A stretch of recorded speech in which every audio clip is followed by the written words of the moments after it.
Hi friends, ഇന്ന് നമുക്ക് ചെറിയൊരു തട്ടിക്കൂട്ട് റെസിപ്പി ആയിട്ട് വന്നതാണേ. എന്താണെന്ന് വെച്ചാൽ ഉച്ചയ്ക്ക് കുട്ടികൾക്ക് എന്താ കറി കൊടുക്കാമെന്ന് ഓർത്തിരുന്നപ്പോഴാണ് ഞാനൊരു ചെറിയ റെസിപ്പി ആയിട്ട് വന്നത്. മുട്ട മുളക് വരട്ടെന്ന് പറയും.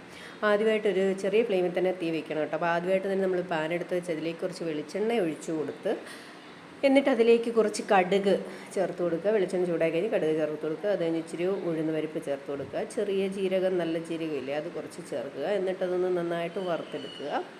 അത് നന്നായിട്ട് വറുത്ത് വന്ന് കഴിയുമ്പോൾ അതിലേക്ക് നമുക്ക് ആവശ്യമായിട്ടുള്ള കറിവേപ്പില ചേർത്ത് കൊടുക്കുക.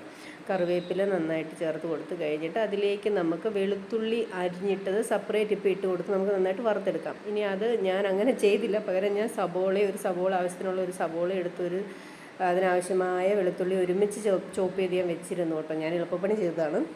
എന്നിട്ട് ഞാനത് ഇതിലേക്ക് ചേർത്ത് കൊടുത്ത് നന്നായിട്ട് വഴറ്റി കൊടുക്കുകയാണ്. അതിലേക്ക് നമുക്ക് ഈ സബോളയ്ക്ക്, ഈ ഗ്രേവിക്ക് ആവശ്യമായിട്ടുള്ള ഉപ്പ് എത്രയാണോ അത് ചെറിയ ഉപ്പ് നമ്മളിപ്പോൾ ഈ ചേർത്ത് കൊടുക്കുക. നമുക്ക് വഴറ്റുമ്പോൾ എളുപ്പത്തിന് വേണ്ടി നമുക്ക് സബോളയൊക്കെ നന്നായിട്ട് വഴന്ന് വരുമല്ലോ. അപ്പോൾ അതിലേക്ക് കുറച്ച് ഉപ്പ് ചേർത്ത് കൊടുക്കുക. പിന്നെ ഇതിൽ നമുക്ക് ആവശ്യത്തിൽ വേണ്ടത്ര ഗ്രേവിക്ക് നമ്മൾ ആവശ്യത്തിന് ഈ ഇൻഗ്രീഡിയൻസ് നമുക്ക് ആവശ്യത്തിൽ കൂടുതൽ എടുത്താൽ മതി കേട്ടോ.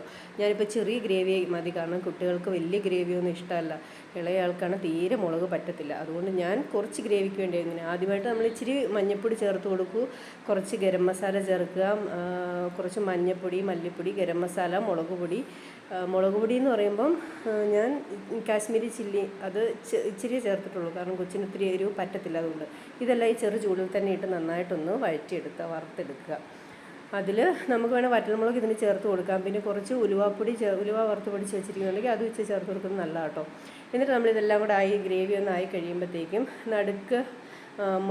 നടുവ് മാറ്റി വെച്ചിട്ട് മാറ്റി വെച്ചിട്ട് ഗ്രേവിയെല്ലാം നടുക്കേക്ക് നമ്മൾ മുട്ട പൊട്ടിച്ചൊഴിക്കുക. ആവശ്യത്തിന് എത്ര മുട്ടയാണ്, ഞാനിപ്പോൾ 3 മുട്ട എടുത്തിരിക്കുന്നത്. എന്നിട്ട് നമ്മളത് ഇളക്കി കൊടുക്കരുത്, ജസ്റ്റ് മൂടി വെച്ച് കുറച്ച് നേരം വേവിക്കുക. അത് വെന്ത് വരുന്നുണ്ടോ നോക്കുക. നന്നായിട്ട് കുറച്ച് വെന്തിട്ട് നമുക്കത് മിക്സ് ചെയ്ത് കൊടുക്കാം. അപ്പം നന്നായിട്ടൊന്ന് വെന്ത് വന്നു. അപ്പോഴേക്കും നമ്മളതെടുത്ത് ഇനി സൈഡിൽ നിന്ന് ഇളക്കി കൊടുത്ത് ഉടയ്ക്കാതെ അത് നമ്മൾ നന്നായിട്ട് ഗ്രേവി, ഇപ്പം നമുക്ക് തീരെ ഗ്രേവി കുറവാണ്, ഞാൻ പറഞ്ഞല്ലോ കുട്ടികൾക്കായതുകൊണ്ട് ഞാൻ അങ്ങനെ ഉണ്ടാക്കിയതാണ്. നമുക്ക് ഇച്ചിരി നന്നായിട്ട് സബോളയൊക്കെ ഇടിച്ചിട്ട് ഗ്രേവി കൂട്ടി ഉണ്ടാക്കി കഴിഞ്ഞാൽ നല്ല ടേസ്റ്റി ആയിരിക്കും.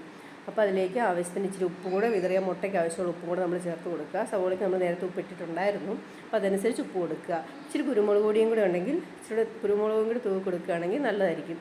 അത് ജസ്റ്റ് ഒന്ന് കുരുമുളക് പൊടിയും കൂടി ഇട്ട് കുറച്ച് നേരം കൂടെ ജസ്റ്റ് ഒന്ന് ഇളക്കി കൊടുത്ത് കഴിയുമ്പോഴത്തേക്കും ഫ്ലെയിം ഓഫ് ചെയ്യും. പിന്നെ നമുക്ക് മല്ലിച്ചപ്പ് ഇഷ്ടമുണ്ട് കുട്ടികൾക്കെങ്കിൽ അതുകൂടി ചേർക്കാം കേട്ടോ. ഇവിടെ മല്ലിയില പിള്ളേർക്ക് ഇഷ്ടമല്ല, മാളൂന് ഒട്ടും ഇഷ്ടമല്ല, അതുകൊണ്ട് ഞാൻ ചേർത്തിട്ടില്ല. കറിവേപ്പില മതി, ഇത് മതി എൻ്റെ ബാളുവിന് ഇത് മതി ചോറുണ്ണാൻ.